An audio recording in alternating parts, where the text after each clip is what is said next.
Os Segredos da Mente Milionária, de Harv Eker. Parte 4. Os Arquivos de Riqueza. 17 modos de pensar e agir que distinguem os ricos das outras pessoas. Na parte 1, abordei o processo de manifestação. Lembre-se, pensamentos conduzem a sentimentos, sentimentos conduzem a ações e ações conduzem a resultados. Tudo tem início com os pensamentos. Não é espantoso que, embora esse poderoso mecanismo seja a base da nossa vida, a maioria de nós não faz a menor ideia de como ele funciona?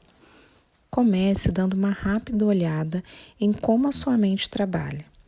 Metaforicamente falando, ela não é nada mais do que um grande armário cheio de arquivos, similar ao que você talvez tenha em casa ou no escritório.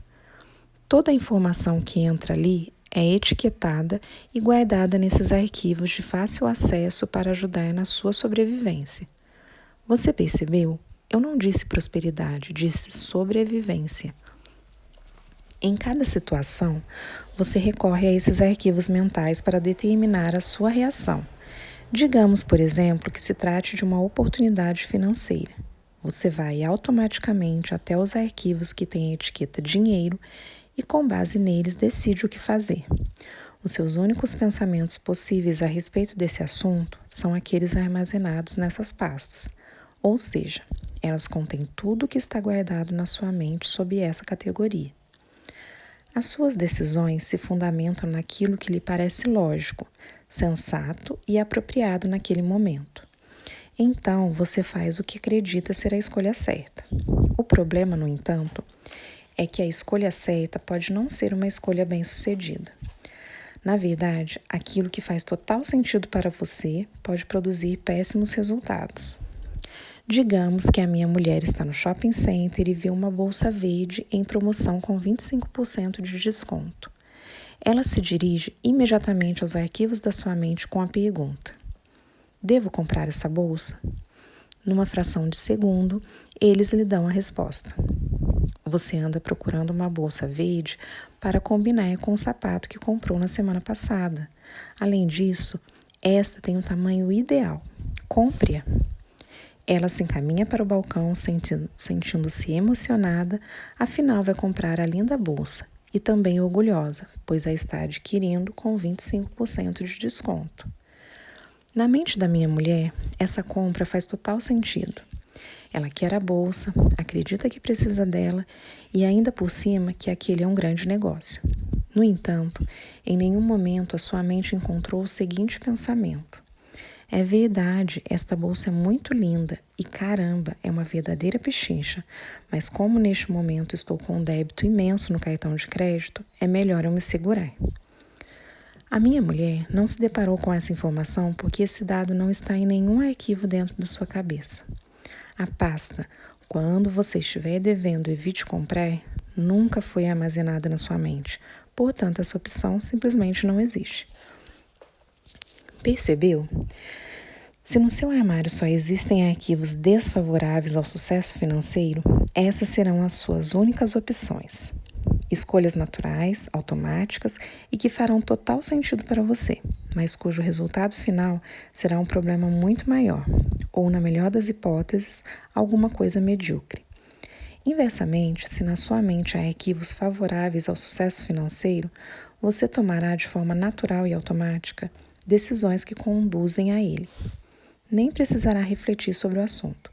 O seu modo normal de pensar resultará numa ação bem-sucedida, da mesma forma que o modo normal de pensar de Donald Trump produz riqueza.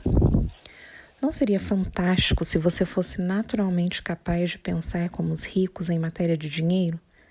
Desejo muito que a sua resposta a essa pergunta tenha sido "com certeza" ou algo semelhante. Sim, você é capaz.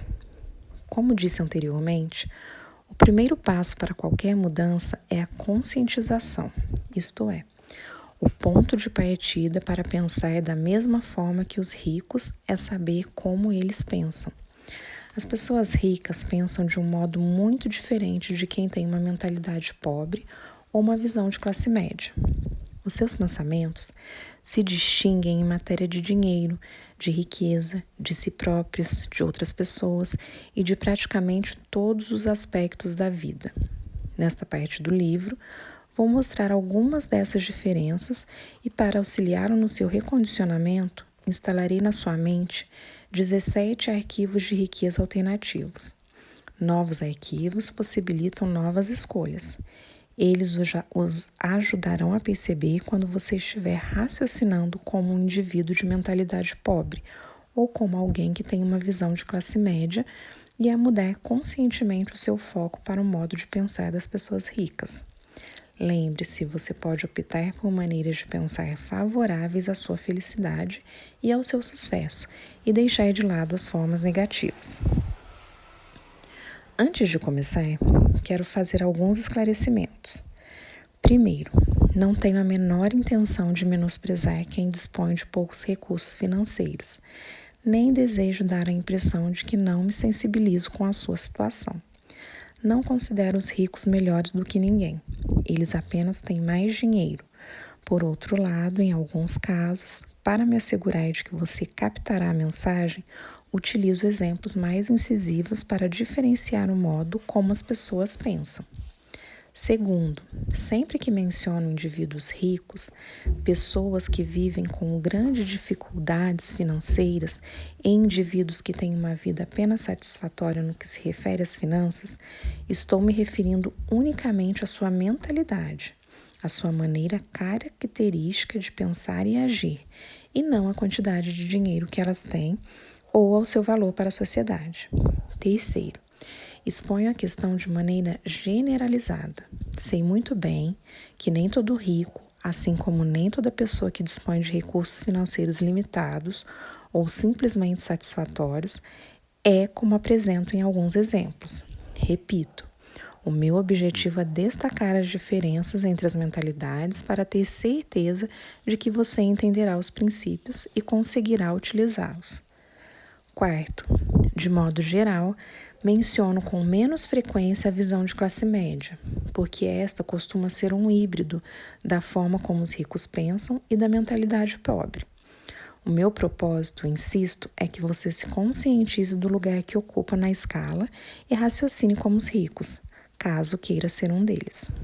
Quinto, você pode ter a impressão de que muitos princípios dessa seção no livro têm mais a ver com hábitos e ações do que com formas de pensar. Lembre-se, as suas ações provêm dos seus sentimentos, que provêm dos seus pensamentos. Consequentemente, toda ação que conduz à riqueza é precedida de um modo de pensar que segue essa mesma direção. Finalmente, quero que se disponha a abrir mão da ideia de que está certo, ou seja, que aceite deixar de fazer as coisas do seu modo. Por quê? Porque a sua forma de agir fez com que você chegasse mais exatamente na situação que está agora. Caso deseje um pouco mais dessa mesma experiência, continue a se conduzir à sua maneira. Mas se ainda não enriqueceu, talvez seja a hora de considerar uma alternativa indicada por alguém que tem muito dinheiro e já colocou milhares de pessoas na estrada da fortuna. A decisão é sua. Os conceitos que ensino são simples, porém muito profundos. Eles proporcionam mudanças reais para pessoas reais no mundo real. Como é que eu sei? Na minha empresa, a Peak Potentials Training, todo ano recebemos milhares de cartas e e-mails que relatam como cada um dos arquivos de riqueza modificou a vida das pessoas. Se você aprender o que são esses arquivos e usá-los, tenho absoluta confiança de que eles lhe darão a chance de transformar a sua vida também. No fim de cada sessão, apresento uma declaração e descrevo as medidas que você deve tomar para gravar esse arquivo específico de riqueza. É essencial que cada um dos arquivos seja colocado em prática o mais rápido possível na sua vida, para que o conhecimento passe a um nível físico, celular, criando uma mudança permanente e duradoura. Quase todas as pessoas entendem que somos criaturas de hábitos. O que elas não sabem é que existem 2 tipos de hábitos, os de fazer e os de não fazer. Tudo que você não está fazendo neste momento, você tem o hábito de não fazer. A única maneira de mudar isso é fazer. A leitura o ajudará, mas a questão é completamente diferente quando se passa da teoria à prática. Caso esteja de fato comprometido com o sucesso, prove isso executando as ações sugeridas. Arquivo de riqueza número 1. As pessoas ricas acreditam na seguinte ideia: eu crio a minha própria vida. As pessoas de mentalidade pobre acreditam na seguinte ideia: na minha vida as coisas acontecem. Se você quer enriquecer, é imperativo acreditar que está no comando da sua vida, em especial da sua vida financeira. Caso contrário, você tem uma crença enraizada de que exerce pouco ou nenhum controle sobre a sua própria vida e, consequentemente, de que exerce pouco ou nenhum controle sobre o seu sucesso financeiro. Já reparou que, em geral, são as pessoas que têm uma situação financeira difícil as que gastam mais dinheiro com jogos lotéricos? Elas realmente acreditam que a riqueza cairá no seu colo quando as bolinhas com os seus números forem sorteadas. Às vezes, passam à noite coladas na tela da televisão, esperando ansiosamente pelo sorteio para ver se dessa vez a fortuna finalmente lhe sorrirá. É claro que todo mundo quer ganhar na loteria, e até os ricos jogam de vez em quando para se divertir. Porém, em primeiro lugar, eles não gastam uma parte substancial dos seus rendimentos com bilhetes. Em segundo lugar, essa não é a sua principal estratégia para fazer fortuna. Você precisa acreditar que é você mesmo quem conquista o seu próprio êxito, que é você mesmo quem promove a sua própria mediocridade e que é você mesmo quem estabelece a sua própria batalha pelo dinheiro e pelo sucesso. Consciente ou inconscientemente, sempre se trata de você. Em vez de assumirem a responsabilidade pelo que acontece na sua própria vida, as pessoas de mentalidade pobre preferem se colocar no papel de vítimas. Um pensamento típico de quem apresenta esse padrão é: pobre de mim. Assim, por força da lei da intenção, é literalmente isto o que as vítimas conseguem ser: pobres. Repare que eu disse que elas se colocam no papel de vítimas. Não afirmei que são vítimas. Na minha opinião, ninguém é vítima. Creio que as pessoas adotam essa imagem por acreditarem que desse modo conseguem alguma coisa. Mais adiante, examinarei essa questão com mais detalhes. Sendo assim, como é que você sabe quando alguém está se fazendo de vítima? A resposta é: uma vítima deixa 3 pistas óbvias. Pista número 1. A culpa é dos outros. Quando o assunto é um motivo de não serem ricas, as vítimas, na sua maioria, são especialistas no jogo da culpa. O objetivo desse jogo é ver para quantas pessoas e circunstâncias uma vítima consegue apontar o dedo sem jamais olhar para si mesma. É algo divertido, pelo menos para ela. Infelizmente, não é assim tão legal para qualquer um que tenha a má sorte de estar ao seu lado. A razão é simples: quem está muito próximo a ela se torna um alvo fácil. A vítima põe a culpa na economia, no governo, na bolsa de valores, nos seus corretores, no ramo de negócio em que atua, no patrão, nos empregados, no gerente, nos diretores da empresa, no serviço de atendimento ao cliente, no departamento de entregas, no marido ou na sua mulher, no sócio, em Deus e, é claro, nos pais. A culpa é sempre de outra pessoa ou de outra coisa. O problema é invariavelmente alguém ou alguma coisa, nunca ela própria. Pista número 2 da vítima. Sempre há uma justificativa. Quando não está culpando alguém, a vítima trata de racionalizar ou justificar a sua situação dizendo algo do gênero: o dinheiro não é assim tão importante. Eu lhe pergunto: você acha que se disser ao seu marido, ou à sua mulher, ou ao seu namorado, ou à sua namorada, ou à sua sócia, ou ao seu sócio, que eles não são assim tão importantes, algum deles ficaria muito tempo com você? Acredito que não. Tampouco o dinheiro ficaria. Nos meus seminários sempre há participantes que vêm me dizer: sabe, Harvey, dinheiro não é tão importante assim. Eu os olho diretamente nos olhos e respondo: você está sem dinheiro? Em geral, eles desviam o olhar para os próprios pés e respondem cabisbaixos. Qualquer coisa como: bem, neste momento estou com alguns problemas financeiros, mas... Eu digo então: o problema não é neste momento. Você sempre esteve na pindaíba ou muito perto disso, não é mesmo? A essa altura, eles geralmente balançam a cabeça concordando e retornam pesarosamente aos seus lugares, dispostos a escutar e aprender, percebendo por fim o resultado desastroso que esse pensamento tem ou teve sobre a sua vida. É evidente que essas pessoas estão enfrentando grandes dificuldades financeiras. Você possuiria uma motocicleta se ela não fosse importante para você? É claro que não. Teria um papagaio de estimação se ele não fosse importante para você? Obviamente não. Da mesma forma, se na sua opinião o dinheiro não é tão importante assim, você simplesmente não terá nenhum. Vou explicar algo sem meias palavras.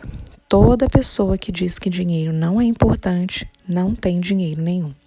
Os ricos entendem a importância do dinheiro e o lugar que ele ocupa na sociedade. Quem tem a mentalidade pobre, por sua vez, valida a própria inépcia financeira com comparações irrelevantes. Afirma: o dinheiro não é mais importante do que o amor. Ora, essa é uma comparação equivocada. O que é mais importante, o seu braço ou a sua perna? É óbvio que ambos têm importância. O dinheiro é essencial nas áreas em que produz resultados e insignificante nos campos em que não tem utilidade. E, embora o amor possa fazer o mundo girar, esse sentimento certamente não paga a construção de hospitais, igrejas e casas, e também não enche a barriga de ninguém. Nenhum rico acredita que o dinheiro não é importante. E caso eu não tenha sido convincente o bastante e você ainda pense que de alguma forma o dinheiro é insignificante, você não deve ir bem financeiramente e continuará assim enquanto não erradicar esse arquivo negativo do seu modelo de dinheiro. Pista número 3 da vítima: viver se queixando. Queixar-se é a pior coisa que alguém pode fazer por sua saúde e riqueza. A pior mesmo? Por quê? Acredito piamente na lei universal que diz: aquilo que focalizamos se expande. Quando você se queixa, no que está se concentrando? Naquilo que está certo ou no que está errado na sua vida? Obviamente, está dando destaque ao que está errado. E uma vez que aquilo é focalizado, se expande. Você só receberá mais do que está indo mal. Muitos professores da área do desenvolvimento pessoal falam sobre a lei da atração. Ela diz que os iguais se atraem. Isso quer dizer que quando alguém reclama, está na realidade atraindo coisas ruins para a sua vida. Você já reparou como costuma ser difícil a vida das pessoas que vivem se lamentando? Parece que tudo que pode dar-lhes errado acontece. Elas dizem: é claro que eu reclamo, olha só como a minha vida é uma droga. Agora que você já sabe mais sobre esse assunto, poderá explicar. Não, é exatamente porque você se queixa que a sua vida é uma droga. Isso remete a outro ponto. Você tem que fazer questão absoluta de não ficar na companhia de pessoas que vivem reclamando. Se tiver uma grande necessidade de estar perto de uma delas, não se esqueça de se proteger com um guarda-chuva de aço. Do contrário, a coisa ruim que era destinada a ela vai cair em cima de você também. Eu procuro ficar tão distante quanto possível de quem reclama, porque a energia negativa é contagiosa. Muitas pessoas, porém, adoram se aproximar dos resmungões e ouvi-los. Por quê? Por um motivo simples: elas estão esperando a sua vez de se queixar.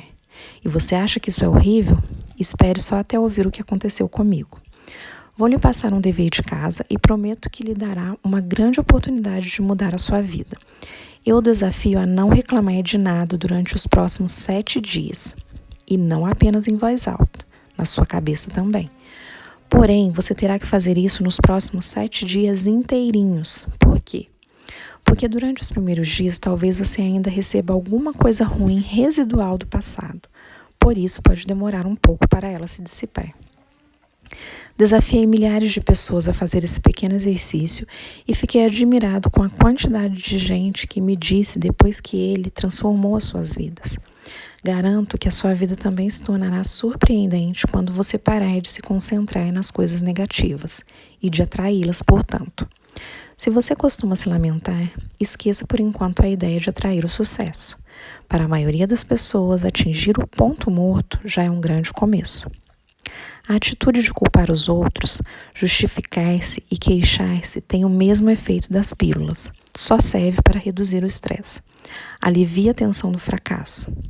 Dever de casa e prometo que ele lhe dará uma grande oportunidade de mudar a sua vida. Eu o desafio a não reclamar de nada durante os próximos 7 dias. E não apenas em voz alta, na sua cabeça também. Porém, você terá que fazer isso nos próximos 7 dias inteirinhos. Por quê? Porque durante os primeiros dias talvez você ainda receba alguma coisa ruim, residual do passado. Por isso pode demorar um pouco para ela se dissipar.